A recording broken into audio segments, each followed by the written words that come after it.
live your life. This is a new day to try to get right. This is a new day to get on track. Yeah, that's life in football. This is a new day to live your life. This is a new day to try to get right. This is a new day to get on track. Yeah, that's life in football. It's life in football. We are life in football. You are now listening to the Life in Football podcast.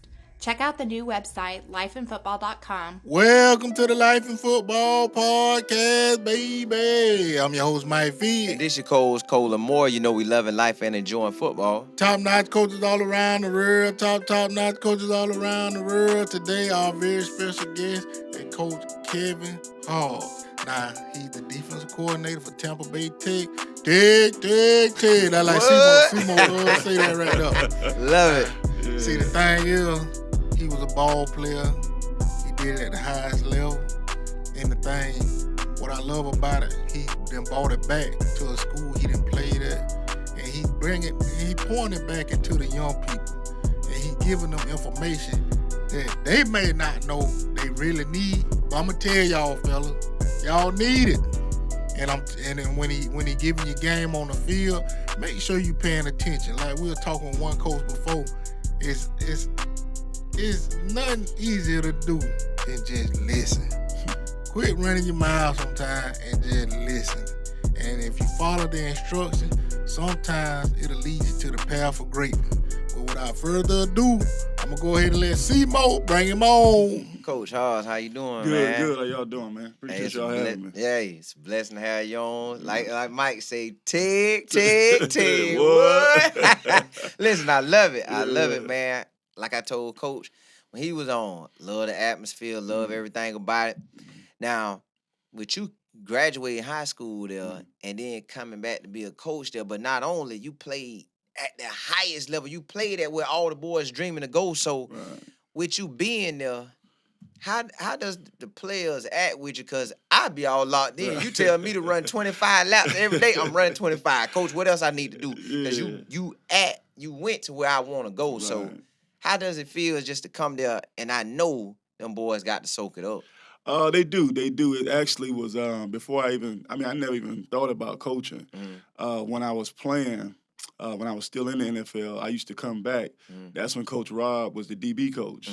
And I used to always come back, and just work out with the kids, you know, just to show them, obviously it was a place for me to stay in shape as well, but just give them an idea that if I made it from here, y'all can make it from here. You know what I mean? And so I used to, even when I retired, I still always came around, still worked out with them and still did those things with them, still trying to give them the idea that, it doesn't matter where you are, where you're from, it just matters the work that you put in. So I was able to, once I was coming around more and more, because I used to come around maybe once every couple of weeks, and then I would come to the games on Fridays, and the kids would be excited, because they used to had an award for me there, the Kevin Hobbs Award, because, I was a student athlete, I graduated with a 3.9 GPA. Yeah, so, and I was, really good on the field as well. So I used to come around and show my face, and the kids used to be excited, and the more and more I came around, the more I felt like I'm letting the kids down by not giving them more of the knowledge that I had. So it just came about, and now it's, they're locked in because I always try to let them know, and then I still work out with them. So I'm basically their strength and conditioning coach. Yeah, getting it in. So they listen, and it's, it's easy to listen to a coach that has been there, but also a coach that can do it. Right. So some days, when I just don't feel like working out, they'll be like, "Dang, coach, you ain't gonna work out with us?" and so hey, I tighten up. And so they know once they say that. It's on. Right, because I'm still a competitor at heart. So now their workout is gonna be that much harder because now y'all made me work out when I didn't want to work out. So it works. It works both ways. They're locked into the work that it takes because it's easy. I know growing up we used to always have those coaches that was would tell us what to do. You'd be like, man, coach, you get out here and do Yeah, it. You know what I yeah. mean? Like in our heads, like, man, you can't do what you're telling us to do. Exactly. But now, like, they listen because it's like, if I'm I can telling them do to it. do something, I'm gonna do it with you. You know what I mean? So it's a blessing to be able to give back in that way, to be able to reach those kids, because really it just starts mentally. You know, it starts mentally of reaching them to reach their full potential. A coach is really, you know, one that puts the player in the, you know, the most advantageous situation to use his skill set. Right. You know what I mean? So, 'cause I'm not playing anymore, right? Right. So, but once I, you know, able to impart in them the mindset that they can do whatever it is they want to do on a football field, you know, instilling in that hard work. And those are the types of things that I try to instill in them, and that's what they lock into. You know what I mean? So They can't help but to Right, doing right. what you done. So, Right. but you got me on something that I want to know. Mhm. You said a 3.9. Yeah. What made you? Now, God might have just gave you that, where you just was that smart. You wake up, what the test is? Okay, A plus. Now, what made you go for that level of smartness with the GPA like that? I would, well, my parents, my mom and my dad, they always instilled with me. My mom never really wanted me to play football. She didn't really care about that. Yeah. My dad was, you know, wanted me to play. She was like, you know, you can get these grades. Right. I don't really care about that football, you Yeah. know. And so the more and more I played football, you know, obviously I was really good in little league football Right. and really good in high school. And so the more she seen that, she was like, okay, well, you can play football, Yeah. but still keep these grades. And so my oldest brother, who's a, you know, big inspiration to me, he's an accountant. He's the finance director for the city of Lauderhill. Wow. And so accounting was always something I wanted to do because of my big brother.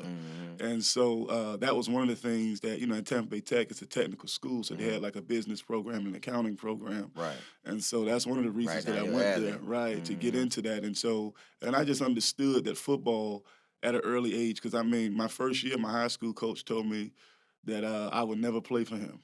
Wow. You know what I mean? Because I was small. I was real small my ninth grade year. And he was like, man, you'll never play here. You'll never play for me. You're too small. And, you know, those are the types of things that motivated me. You know what I mean? And so for me, that kind of put me to the path that, well, football might not work. You know what I mean? Yeah. At the same time, I'm going to work because I want to, you know, prove this dude wrong. Yeah. But at the same time, you know, I've got to put it in the back of my mind. I got to get these books, you know, and then I was able to, you know, graduate because I got my degree in accounting. And so when I retired, that's kind of what I got into it. Yeah, the accounting and those things. So the education, just from a standpoint of my parents and my older brother, that was always instilled in me, which is one of the things I try to teach these kids. I mean, you're not going anywhere without, you know, your education. Yeah, so, yeah, so it's, you know, and again, it's easier to speak about things you've lived and you've done. You know what I mean, as opposed to, you know, speaking vicariously. So it's always one thing for me that I can, you know, speak to them about actual live events that I've had to go through, like tests that I had to take. And, you know, I tell them all the time, I'm like, listen, I was really, really smart, but I cheated sometimes too. You know what I'm saying? So got to peek over right, and see you see what I'm something, saying? yeah. So I give them the real, you know, to let them know Yeah. that, you know, I didn't do everything right. You know what I'm Right. saying? As a matter of fact, I had a scholarship to Texas Southern my freshman year. And I lost my scholarship because I got into some trouble. I was up for like attempted murder, and I was just in the wrong place at the wrong time, and type of thing. And so I lost my scholarship, which is what made me transfer to Auburn. And I was a walk-on at Auburn before I was able to, you know, earn a scholarship. I led the team in interceptions my sophomore year, and led, you know, they, you know, put me on scholarship after that. So then being a free agent in the NFL, not being drafted, and still able to play 4 or 5 years. So. So I took the long road, you know what I mean? And so, and along the way, education was always the centerpiece. But knowing I just had the mindset and the talent to set out, achieve some goals and accomplish, set those goals and accomplish them. Yeah. Now, that's what I was going to ask you about, like your journey, that, you know, like your different stops you made and difficult tasks you may face, and you actually kind of spoke on it just then. So kind of talk about, like, your family dynamics and, you know, how they dealt with some of the things you dealt with, and just kind of talk about, you know, like growing up as well. Well, one of the biggest things and one of the biggest keys is my mom and dad. My mom and dad, they always showed me support. in everything that I did. Growing up, my dad used to always say he wanted to play. He wanted to be the athlete growing up, but my grandmother, my grandfather, they never really supported athletics. When he was growing up, because they were heavy in the church, and they never really supported it. And he was always saying one of his childhood friends made it to the NFL, and my dad said he always thought that the reason he made it was not so much because he was better than me, but he had the support. Right. And so my dad never missed a football game until I got to the NFL. He never missed a football game. The most memorable game that I can remember, we played LSU at LSU, and it was when the hurricane was supposed to come. And I told him, Dad, y'all don't have to come. You know what I mean? And they drove from here to Baton Rouge with gas cans in the car just in case they didn't have gas. And I was just shocked to see them there. And like that's the kind of support that I had growing up. My mom didn't like to fly. It was crazy because when she was younger, she was a flight attendant, but she never liked to fly. And so my dad, they would drive everywhere. You know what I mean? And so it was, the road trips. They would come to every single game. Wow. And then when I got to the NFL, my dad flew out to Seattle. My mom didn't come because she didn't like to fly. So my dad flew out to Seattle when I was out there. You weren't driving that one, huh? Nah, he wasn't taking that drive. Yeah, Man, he you ain't wasn't taking coming that to this drive. one, Yeah. yeah. I said, y'all got to fly. Because I didn't even want him to drive. I was like, y'all got to fly. My mom was like, nah, I'm just scared. And so my dad came to, Detroit when I was playing there. So that support for me growing up was the biggest thing. When I got in trouble at Texas Southern, I kind of bumped heads with my dad because I lied to them initially about what was going on. Because I figured, really it was just kind of a big brawl, a big fight, in the football team versus some other guys. And that's kind of how, one of the guys kind of almost died during the fight. So that's kind of, how it all happened. But for me at the time, I'm like, it was a regular fight. I'm like, nah, I wasn't there. I ain't do nothing. You know what I'm saying? Yeah. And so, because the person that really got hurt, I personally didn't do anything to him. Right.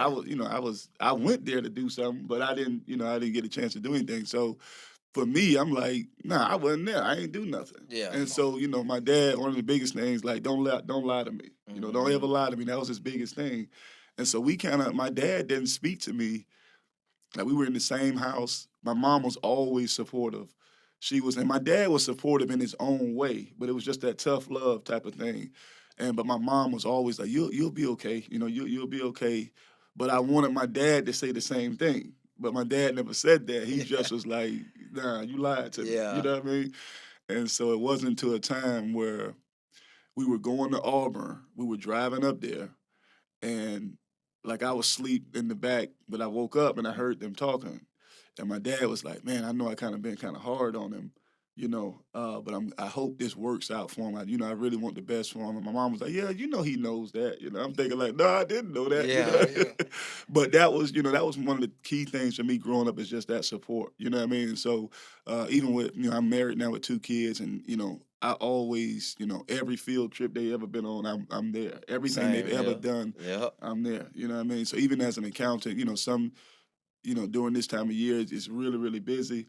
But every job that I've had, I took listen. When my kids need anything, I'm out of here. So Gone. yeah, y'all can do whatever you want to do. I don't mind working, but whenever my kids need something, I'm gone. So that support was really the biggest thing, and so that's why I try to get these kids because now these kids they're different than when I was growing up. Like I grew up in a 2-parent household. I had a couple friends that did as well. But these kids now, they have so much tragedy, same like in their life, more so than what we did growing up. And you want to try to give them that support because some of these kids are just just one play, one grade away from being a successful person, not only on the field but off the field. But it's just that, that support, you know what I mean? So I think my childhood growing up was just, if I could speak on anything, it was the support my mom and dad gave me. Even when I didn't do the right things, they supported me in terms of, whether it been, chastisement by way of not speaking to me, you know what I mean? To make me feel how remorseful I was and, those things. So so for me growing up, it was, I always had the family support. And that was big for me, because even starting from Little League football, I had to always see my dad at the game.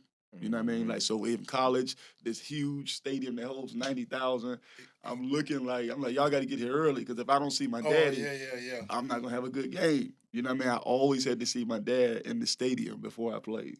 Yeah, so that support really was kind of what gave me that extra courage, in spite of everything else that I was doing mentally. That gave me that extra courage to be like, I can do this. Yeah, I can do this. Yeah. Man, you a shining star, bro. Just listening to your story, and cause I'm gonna ask you my next thing. I'm gonna ask you, give some, good information that can help out younger kids. But you did that when you were speaking, and I gotta say, man, when you really look at it, your dad always been there for you, and that's special, man. Cause it's a lot of time nowadays. With things that happen on school campuses, it's a lot of excuses. Right. This person mental health, this person, this, but really just come back down to the individual. Right. And at the same time, parents. Yeah. Because it's almost like at times schools want the sometimes it seems like the school supposed to be the parent, but the parents should be the parents, right? Yeah, be the parent. Right. So I love everything you were just saying.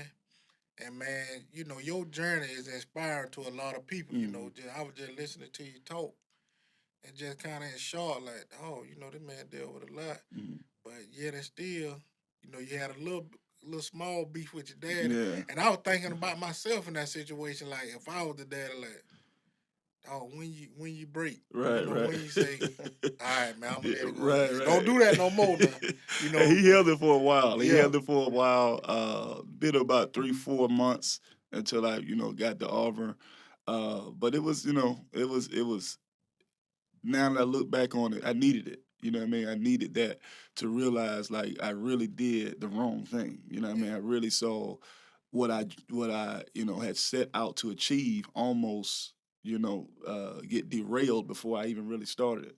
And so, so it was cool. I mean, like I say, I love the name of the podcast that you guys have, Life and Football, because really these kids go through a lot outside of just football. Like football is just one thing.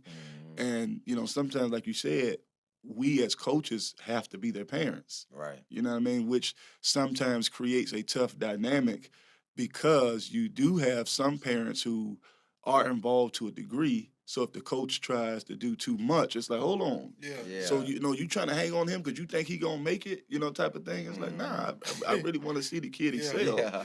You know what I mean? So, but yeah, they deal with a lot outside of football. So that, the Life in Football, just the podcast itself, I was thinking about when I first saw you guys, when, with Coach Robert, it was like, that's the key of what these kids go through, life and football. You know what I mean? Yeah. So there's a lot, just learning plays and playing and your coaches getting on you. That's just a small aspect of what these kids go through as it pertains to their life. You know what I mean?